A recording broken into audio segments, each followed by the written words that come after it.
అందరికీ నమస్కారం. నా పేరు Rama. I hate my wife 6వ భాగం. రచయిత జె. సుజాత గారు. ఫ్రెండ్స్, కథ చదవడం స్టార్ట్ చేసిన వెంటనే వీడియోకి ఒక లైక్ చేయండి. అలాగే మీకు ఈ స్టోరీ నచ్చిందా లేదా తప్పకుండా కమెంట్ చేయండి. అప్పుడే ఈ స్టోరీని నేను కంటిన్యూ చేయాలా వద్దా అనేది ఆలోచిస్తాను. ఎందుకంటే మీకు తెలుసు, మన ఛానల్‌లో పెట్టే ప్రతి ఒక్క స్టోరీ కూడా ఎంతో మంచి స్టోరీస్, మీ అందరూ ఆదరించి మీ హృదయానికి హత్తుకునే స్టోరీసే పెడతానని. కానీ ఈ స్టోరీ స్టార్ట్ చేసినప్పటి నుంచి వ్యూస్ సరిగ్గా రావటం లేదు. మీరు మరి అందరికీ వీడియో పెట్టిన వెంటనే నోటిఫికేషన్స్ వస్తున్నాయా? రావటం లేదా? ఒకవేళ రానట్లయితే మీరు సబ్స్క్రైబ్ బటన్ పక్కనున్న బెల్ సింబల్ ఆల్ ప్రెస్ చేసి పెట్టుకోండి. దీనివల్ల నేను ఎప్పుడు వీడియో అప్లోడ్ చేసినా మీకు నోటిఫికేషన్స్ అనేవి వస్తాయి. మరి కథలోకి వెళ్ళిపోదామా? అప్పుడే చూసావు కదా నాన్న, బాబాయ్ ఇద్దరు అడ్డు రాకపోతే వాడిని వీళ్ళిద్దరూ ఆల్మోస్ట్ చంపేశారనుకున్నాం కదా! మనమంతా ఎంత భయపడ్డాం. అప్పుడెంత రిస్క్ అవుదును. ఆ పనికిమాలిన ఎదవ వల్ల వీళ్ళ లైఫ్ ఎంత రిస్క్‌లో పడుదును. అప్పుడు నన్ను నేను ఎప్పటికీ క్షమించుకోలేకపోదును. అందుకే నేనొద్దంటున్నా. అర్థమవుతోంది కదా! నిజమే. నాకు తెలుసు వాళ్ళిద్దరికీ నేనంటే చాలా ఇష్టం. అలా అని నా కోసం వాళ్ళు అలా వాళ్ళ లైఫ్‌ని, వాళ్ళ భవిష్యత్తుని కూడా పాడు చేసుకోవడం నాకిష్టం లేదు. అయినా మనం జాగ్రత్తగానే ఉంటున్నాం కదా! వాడేమైనా ఇంకా ఎక్కువ చేస్తే నువ్వే వాళ్ళకు చెప్పు. నేను ఆపను కదా అని రిక్వెస్టింగ్‌గా చెయ్యి పట్టుకొని అడుగుతుంది ఐసు. అయినా కీతు ఏమీ మాట్లాడకపోయేసరికి ప్లీజ్ కీతు అని అంటుంది. సరే, నువ్వు అరటిపండు వలిచి నోట్లో పెట్టినట్టు ఇంతగా విడమర్చి చెప్పాక ఇంకా ఎందుకు కాదంటాను. కానీ ఈసారి వాడేమన్నా ఎక్స్ట్రాలు చేస్తే మాత్రం వాళ్ళు కాదు, నేనే వాడిని చాకుతో పొడిచి పడదొబ్బుతాను అని ఆవేశంగా అంటుంది కీతు. ఐసు ఒక్కసారిగా కీతుని హత్తుకొని, ఎందుకే నేనంటే మీ అందరికీ అంత ఇష్టం? నా గురించి మీరందరూ ఇంతలా ఆలోచిస్తారు? ఎందుకంటే నువ్వు నా చెడ్డీ బెస్ట్ ఫ్రెండ్‌వి కాబట్టి అని ఐసుని దూరం జరిపి, సరే ఇంకా పడుకోవచ్చు.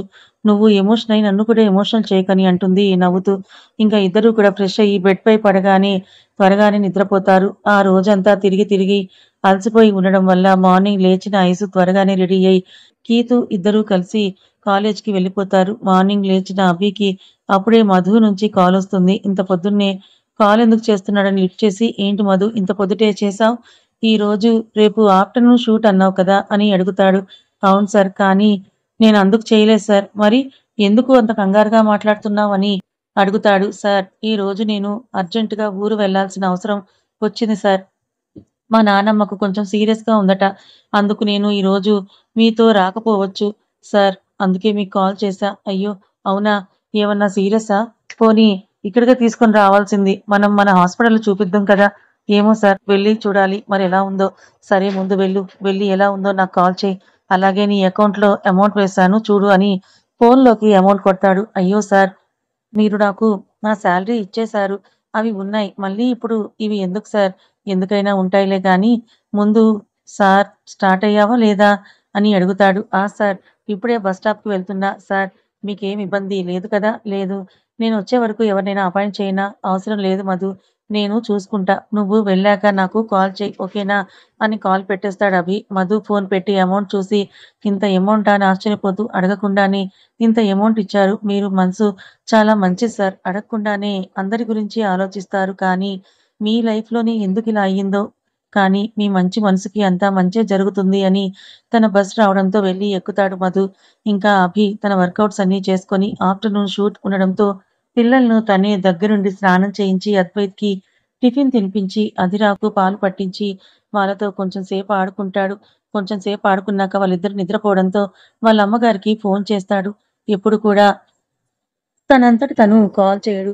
షూట్‌లో బిజీగా ఉంటాడు కదా అని ఆవిడే చేస్తుంది. లేదా నైట్ కాల్ చేస్తాడు. కానీ అభి ఈరోజు పొద్దుటే చేస్తున్నాడని టెన్షన్ పడుతూ ఫోన్ లిఫ్ట్ చేస్తుంది. అమ్మ అని అనగానే, నాన్న షూట్‌కి వెళ్ళలేదా? నీ ఆరోగ్యం బానే ఉంది కదా? పిల్లలు బానే ఉన్నారా? అని కంగారుగా వర్షాల వర్షం కురిపిస్తుంది. ఈ టైంలో కాల్ చేస్తే ఆవిడ కంగారు పడతారని ముందే ఎక్స్‌పెక్ట్ చేసిన అభి, అమ్మ ముందు నువ్వు కూల్ అవ్వు, లేకపోతే నేను పెట్టేస్తానని అంటాడు. దాంతో నిజంగా పెట్టేస్తాడేమోనని కొంచెం సేపు మాట్లాడకుండా సైలెంట్‌గా ఉంటుంది. నీకెన్ని సార్లు చెప్పా అలా టెన్షన్ పెట్టుకోవద్దని. కాల్ వచ్చినప్పుడు వాళ్ళు చెప్పేది వినాలి కదా అని కసిరినట్టు స్లోగా చెప్తాడు. సరే, నేనింకా కంగారు పడను, కానీ ఇప్పుడు చెప్పు. ఈ టైంలో నువ్వు చెయ్యవు కదా! అసలు నీ అంతట నువ్వు కాల్ చేసి నాకెన్ని రోజులయింది? మరేం చేయనమ్మా, చేస్తే ఇదిగో ఇలాగే హైరాణ పడిపోతావు. అందుకే నీకు చేయడం మానేశా.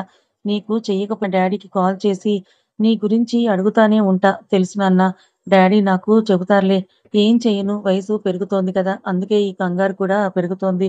నవ్వి సర్లే షూట్ మధ్యాహ్నం ఉందమ్మా. పిల్లలు పడుకున్నారు. సరే నైట్ మళ్ళీ లేట్ అయితే నువ్వు కంగారు పడతావని ఇప్పుడు చేశా అని ఇద్దరు కొంచెం సేపు మంచి చెడ్డ మాట్లాడుకొని నవ్వుకుంటూ ఫోన్ పెట్టేస్తాడు. అప్పటికే 1 అవ్వడంతో తను లంచ్ చేసి మధు లేకపోవడంతో రమ్యకి, శ్యామలకి చెప్పి ఈరోజు లేట్ అవ్వచ్చు. పిల్లల్ని తనొచ్చేంత వరకు చూడకుండా త్వరగా పడుకోబెట్టమని చెప్పి పిల్లలు జాగ్రత్త అని శ్యామలకు చెప్పి షూట్‌కి వెళ్ళిపోతాడు. నెక్స్ట్ రోజు సండే అవడంతో ఐసు, కీతు ఇద్దరూ కూడా లేట్‌గా లేస్తారు. లేవడంతోనే వాళ్ళ అమ్మగారు ఫోన్ చేస్తారు. అప్పుడే లేవడంతో అమ్మా అని మత్తుగా మాట్లాడుతుంది. ఇప్పుడే లేచావా అని అంటుంది. అవును సండే కదా అని నైట్ డాన్స్ ప్రాక్టీస్ చేశాను. బాగా లేట్ అయింది. అందుకే ఇప్పటి వరకు పడుకున్నా. అమ్మా అని గారంగా పిలుస్తుంది ఐసు. ఏంటి చిన్ని? అమ్మా నిన్ను బాగా మిస్ అవుతున్నా. ముఖ్యంగా నీ తిట్లని బాగా మిస్ అవుతున్నా అని ఏడుపు గొంతుతో అంటుంది. మరి రావచ్చు కదా చిన్ని. అమ్మా అని గట్టిగా అరిచి నేనొచ్చి 8 రోజులే అయ్యిందమ్మా అని కోపంగా అంటుంది. తిక్కలదానా! చెవులు గల్లు పడేలాగా అరుపులు ఏంటి? మరి నువ్వు నన్ను అప్పుడే వచ్చెయ్యనంటున్నావు. నువ్వే కదే తింగరి. మిస్ అవుతున్నాను అని అన్నావు. అందుకే రమ్మన్నాను.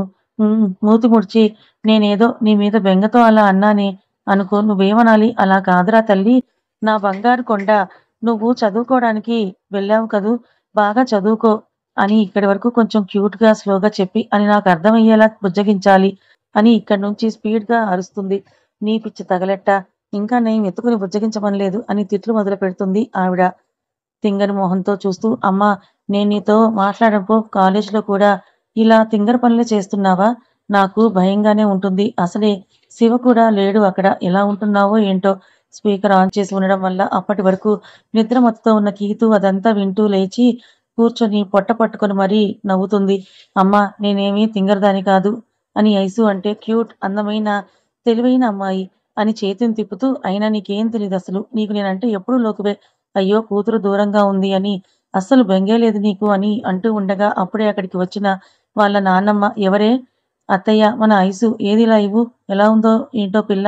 రోజు కల్లోకి కూడా వస్తుంది నా బంగారు కొండ అని ఫోన్ తీసుకుంటుంది. Hello ice. ఆ! నానమ్మ. ఏం చేస్తున్నావు? ఏం చేస్తున్నావు? నువ్వు లేక ఇల్లంతా బోసిపోయింది. నువ్వు, నీ అల్లరి చాలా గుర్తొస్తున్నావు తల్లీ. ఒకసారి వచ్చి వెళ్ళొచ్చు కదా తల్లీ. అబ్బా! వస్తానులేవే నానమ్మ. టాబ్లెట్స్ అవి వేసుకుంటున్నావా? నా మీద బెంగ పెట్టుకోకు. మీరు ఇలా మాటిమాటికి రమ్మని అంటూ ఉంటే నేను ఇక్కడుండి చదువుకునేది ఎలా చెప్పు? సర్లేవే. ఏదో పెద్దోళ్ళం అలాగే అంటాం. ఆ మాత్రం దానికి కోపగించుకుంటే ఎలా చెప్పు? సరే అక్కడ జాగ్రత్తగానే ఉంటున్నావు కదా! ఏదైనా సమస్యుంటే ముందే చెప్పు. మొండిగా ఉండకుండా అని అంటుంది. సరే ఇంతకు నాన్న లేరా? అని అడుగుతుంది. లేరు. ఇప్పుడెవరో గొడవ అని వస్తే తీర్పివ్వడానికి వెళ్తాడు. సరే బాబాయ్ వాళ్ళేం చేస్తున్నారు? అందరూ బానే ఉన్నారు తల్లీ. సరే నానమ్మ నేనింకా ఉంటా అని పెట్టేస్తుంది. పక్కనున్న తలదిండు తీసి కీతూ మీద విసిరి ఎందుకే పొట్ట చెక్కలయ్యేలాగా నవ్వుతావ్? పళ్ళన్నీ బయటపెట్టి క్లోజప్ పేస్ట్ ఆడిస్తున్నావని చిరుకోపంగా అంటుంది. లేకపోతే ఆంటీ ఏదో ప్రేమగా మాట్లాడుతుంటే కావాలని కెలికి మరీ తిట్టించుకుంటావేంటే? మరి నవ్వురాదా తింగరి అని గట్టిగా నవ్వుతుంది. ఉండవే నీ పని చెప్తాను అని కీతూ వెనక పరుగు తీస్తుంది ఐసు. అబ్బా! నీకు దొరికేస్తాం మరి అని మళ్ళీ తింగరి అని మళ్ళీ ఎక్కిరిస్తుంది. అలా వాళ్ళిద్దరూ కొంచెం సేపు అల్లరి చేసి మళ్ళీ లేటవుతుంది. గీతు వాళ్ళ అమ్మగారి దగ్గరికి వెళ్ళాలని ఫ్రెష్ అవ్వడానికి వెళ్ళిపోతారు. ఇద్దరూ రెడీ అయ్యి మళ్ళీ గీతు ఇంటికి వెళ్ళేసరికి లేటవుతుందని హాస్టల్‌లోనే టిఫిన్ చేసి స్టార్ట్ అవుతారు. నైట్ బాగా లేట్‌గా రావడంతోనే ఫాస్ట్‌గా పిల్లల రూమ్‌కి వెళ్ళిన అభికి అక్కడ పిల్లలు పడుకోకపోగా అధీర ఏడుస్తూ ఉంటే అద్వైత్‌ని తొడ మీద గిచ్చుతూ బెదిరిస్తూ నిద్రపుచ్చాలని చూస్తున్న రమ్యని చూడగానే అభికి ఎక్కడలేని కోపం వచ్చేసింది. ఏయ్! నీకు పిచ్చి పట్టిందా? అలా గిచ్చుతావా? అని కసురుతూ అద్వైత్ తొడ మీద ఉన్న రమ్య చెయ్యిని విసిరికొట్టి ఎర్రగా కందిపోయిన ఆ తొడని రుద్దుతూ నా బాబే ఎంత ఎర్రగా వచ్చేసింది. దీని చేతులు విరిగిపోను నీ చిమ్మడ అని తిడుతూ ఉన్న శ్యామలను నువ్వు ఉండు పెద్దమ్మ. ఎంతసేపటి నుంచి పడుకోబెట్టడానికి చూస్తున్నా. అస్సలు పడుకుంటున్నారా వీళ్ళు? అసలు మాటే వినడం లేదు. మరి ఏం చేయను? నువ్వు చూస్తూనే ఉన్నావు గదా! ఊరుకోవే దొంగ మొహందానా! వాళ్ళు చెప్పిన మాట వినడం లేదని అలా గిచ్చుతావా? నువ్వొచ్చిందే పిల్లలకి కేర్ టేకర్‌గా. అలాంటిది అసలు నీ దగ్గర పిల్లల్ని చూసుకునే విధానమే లేదు. సరేలే ఏదో మీ అమ్మకు బాగోదు. నువ్వే ఇంట్లో సంపాదించే దానివి అన్నావని నెమ్మదిగా నువ్వే అన్నీ నేర్చుకుంటావు అని ఊరుకుంటుంటే నీ దగ్గర అసలు సహనమే లేదాయె. ఇంకొక్కసారి పిల్లల మీద నీ చెయ్యి పడితే అస్సలు ఊరుకోను. నీ పని అబ్బీ బాబుకి చెప్తాను. ఇదే నీకు ఆఖరిగా చెప్తున్నా అని ఐస్ తెస్తానుండు చిన్నబాబు అని వెనక్కి తిరిగేసరికి చింతనిప్పుల్లా ఉన్న కళ్ళతో చేతి పిడికిలి బిగించి నరాలు తేలుతూ రమ్యని కోపంగా చూస్తూ ఉన్న అభిని చూసి భయంగా మాట కూడదీసుకొని అభి బాబు మీరు అని అంటుంది. ఆ మాటతో పైకి చూసిన రమ్య గుండె ఒక్కసారిగా ఆగిపోయింది. భయంగా అభిని చూస్తూ ఈ రోజు నా పని అయిపోయిందనుకుంటూ గుటకలు మింగుతూ సార్ అని పిలవబోయేదల్లా ఆగిపోయింది. కళ్ళు పెద్దవి చేసి భయంగా చూస్తోంది. అభి కోపంగా చేతిని పైకి లేపి ఆపు అని చెయ్యి చూపించేటప్పటికి శ్యామల రేపు ఉదయం ఈ మనిషి నా కళ్ళకు అస్సలు కనిపించకూడదు అర్థమవుతుందా అని టంగుమనే గొంతుతో రమ్యను కాల్చేసేలా చూస్తూ పిల్లలను దగ్గరికి తీసుకొని ఆడదానివని ఒకే ఒక్క రీజన్‌తో నిన్ను కొట్టకుండా వదిలేస్తున్నా అని వేలు చూపిస్తూ వాళ్ళేదో బాధలో ఉన్నారని అలా పిల్లలను ఇబ్బంది పెడితే చూస్తూ ఉంటావా శ్యామల?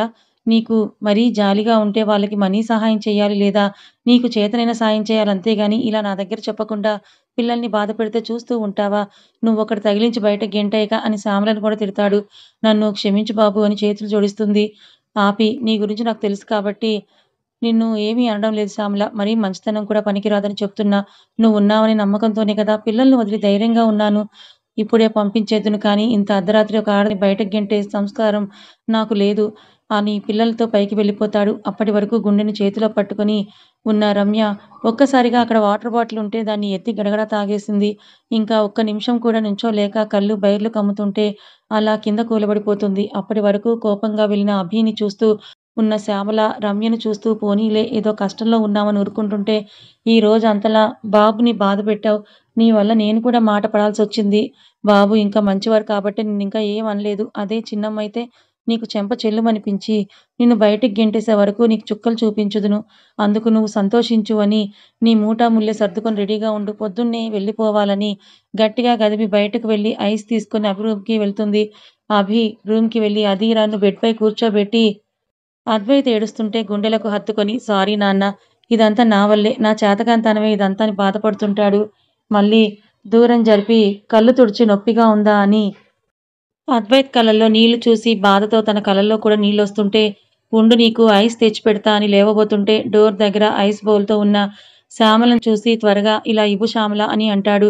అప్పటి వరకు వాళ్ళ మాటలు వింటూ తనకు కూడా కళ్ళల్లో నీళ్లొస్తుంటే ఇదంతా నేను చేసిన తప్పు. వాళ్ళు నా మీద పెట్టుకున్న నమ్మకాన్ని పోగొట్టుకున్నా అని తనలో తను నిందించుకుంటూ ఎలా లోపలికి వెళ్ళాలా అని భయంగా అక్కడే ఉన్న శ్యామల ఆ మాటతో స్లోగా లోపలికి వెళ్ళి వణికే చేతులతో బౌల్‌ని అక్కడ పెట్టి నేను కావాలని అలా చేయలేదు అభిబాబు. నాకు నువ్వు ఏం చెప్పక్కర్లేదు శ్యామల. నిన్ను నేను నా చిన్నప్పటి నుంచి చూస్తున్నా. నువ్వేంటో మా అందరికీ తెలుసు. అందుకే అక్కడ ఉంటే అమ్మ మా వల్ల బాధపడుతుందని నిన్ను ఇక్కడికి తీసుకొని వచ్చాను. అప్పుడే నీకు అర్థమై ఉంటుంది. నువ్వు మా ఇంట్లో ఒక మనిషితో సమానమని. మా ఇంట్లో ప్రతి విషయం నీకు తెలుసు. నీ దగ్గర దాపరికం ఏదీ లేదు మాకు. మాకు నువ్వంటే అంత నమ్మకం. అందుకే కదా మా అమ్మ నీకు ఫోను చేసి నా గురించి ఎప్పుడూ అడుగుతూ ఉంటుంది. నువ్విక్కడ ఉన్నావన్న ధైర్యంతోనే కదా మేమిక్కడ ఒంటరిగా ఉన్నా మా అమ్మ అక్కడ గుండెలపై చెయ్యేసుకొనుంది అని నవ్వుతాడు. అన్ని మాటలు వింటున్న శ్యామల ఒక్కసారిగా బోరుమంటూ మీ గురించి మీ ఇంట్లో అందరూ మంచివారు, మంచి మనసున్న వారని తెలుసు బాబు. కానీ ఇలా ఒక పని మనిషిని సొంత మనిషిలా ఎవరు చూసుకుంటారు? మీరనకపోయినా నాకు తెలుసు. ఇదంతా నా అజాగ్రత్త వల్లే బాబు. ఇంకొకసారి ఇలా జరగకుండా చూసుకుంటానని చేతులు జోడించి బయటకు వెళ్ళిపోతుంది.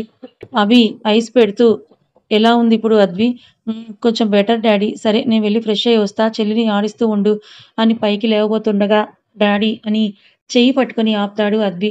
ఏంటమ్మా అని బుగ్గల మీద చెయ్యి వేసి ప్రేమగా అడుగుతాడు. ఇంకా మంటగా ఉందా అని తొడను చూస్తూ కంగారుగా అడుగుతాడు. ఊ ఊ అని మమ్మీ ఇంక మన కోసం రాదా డాడీ అని భయంగా వాళ్ళ డాడీ తిడతారేమో అని తల ఉంచుకొని పూర్తిగా స్లోగా అడుగుతాడు. దాంతో అభి ముఖం కోపంగా మారిపోయింది. వాళ్ళ డాడీ ఫేస్ కోపంగా అవడంతో వణుకుతూ భయంగా చూస్తున్నాడు అద్వి. అద్వి భయపడటం బుగ్గలపై చేతులు వేయటం వల్ల అభికి తెలియడంతో కోపాన్ని తగ్గించుకొని ఏం చెప్పాలి నీకు? ఇంత చిన్న పిల్లలైనా మీకన్నా తన భవిష్యత్తే ఎక్కువైంది మీ మమ్మీకి. సరే నాకు డైవర్స్ ఇచ్చేస్తే అనుకో మీ గురించి అస్సలు ఆలోచన కూడా లేదు తనకు. మీరు తన ప్రొఫెషన్‌కి ఎక్కడ అడ్డొస్తారేమో అని మీకు తల్లిగా కూడా ఎప్పుడూ కలవనని మీరు తన పిల్లల్ని ఎవరికీ తెలియకుండా జాగ్రత్త పడింది మీ మమ్మీ. ఇన్ని రోజులైనా మీరెలా ఉన్నారో అని కూడా అనిపించలేదేమో. ఒక్కసారి కూడా మిమ్మల్ని కలవడానికి కూడా రాలేదు.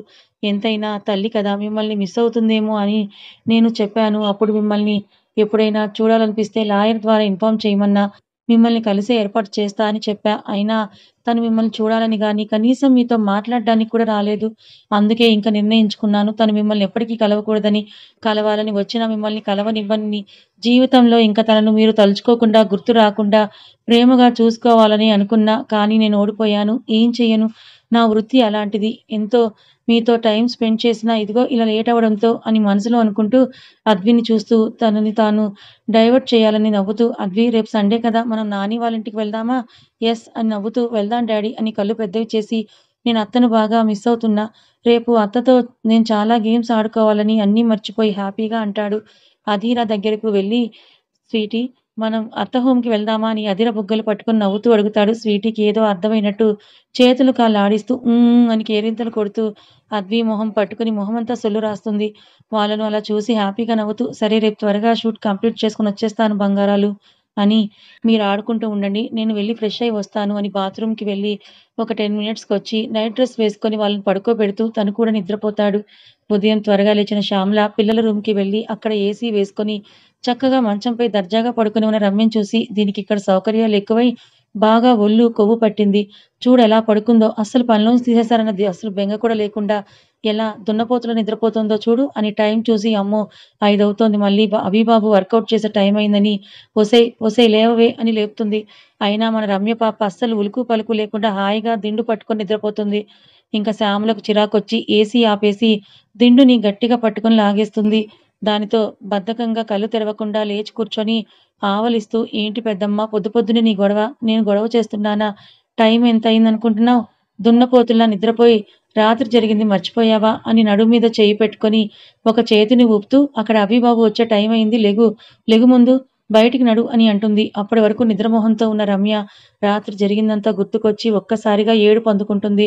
"అయ్యో! నా ఉద్యోగం పోయిందే. ఇప్పుడు నా కుటుంబాన్ని ఎవరు ఆదుకుంటారని" రాగాలు తీస్తుంది. "ఆ బుద్ధి రాత్రి బాబుని గిల్లేటప్పుడుండాలి. కొంచెం కూడా ఓర్పు లేదు నీకు. పిల్లల్ని ఎంత ఓపికగా చూసుకోవాలి. ఓపికగా, ప్రేమగా చెప్తే వాళ్ళే వింటారు. అయినా ఇంకా ఇవన్నీ మాట్లాడి టైం వేస్ట్. లేవమ్మా! అభి బాబు బయటకొచ్చే టైం అయింది. నిజమే నాకస్సలు ఓర్పు లేదు. కొంచెం సేపు ఓపికగా ఉన్నా నా ఉద్యోగం ఎక్కడికి పోయేది కాదు. హాయిగా ఏసీలో మెత్తని పరుపు మీద దర్జాగా పడుకునేదాన్ని. ఎండలో పడకుండా అన్ని ఫేస్ క్రీమ్‌లు, ఖరీదైన సబ్బులు రాసుకొని, నచ్చింది తిని రంగు తేలి అభి బాబుని కాకపోయినా ఆ మధుబాబునైనా లైన్‌లో వేసుకొని పెళ్లి చేసుకొని ఇక్కడే ఉండిపోయేదాన్ని. ఛీ! నీకసలు బుద్ధి లేదని ఇప్పుడు బయటికి వెళ్ళవే. గడ్డి తిని ఆ ఎండల్లో రోడ్ల మీద తిరుగు. అప్పుడు గాని నీకు బుద్ధి రాదు" అని తనలో తాను తిట్టుకుంటూ ఉంటుంది. "ఒసేయ్ లేవే" అన్న శ్యామల పిలుపుకి లేచి, "పెద్దమ్మా" అని సాగదీస్తూ, "ప్లీజ్ ఈ ఒక్కసారికి ఇంక అస్సలు తప్పు చేయను. కొంచెం నువ్వు అనేటప్పటికి" "ఎహే! ఆపు నీ సోది" అని శ్యామల గట్టిగా గదిమి, "ఇంక నువ్వెన్ని వేషాలు వేసినా ఉపయోగం లేదు గానీ నడు నడు" అని ముందుకి తోస్తుంది. ఇంక చేసేదేమీ లేక కాళ్ళు ఈడ్చుకుంటూ ఆ రూమ్‌ని మళ్ళీ మళ్ళీ వెనక్కి తిరిగి చూసుకుంటూ బయటకి వెళ్ళిపోతుంది. తను వెళ్ళిపోయాక ఒక గొడవ వదిలిపోయిందనుకుంటూ కిచెన్‌లోకి వెళ్ళిపోతుంది.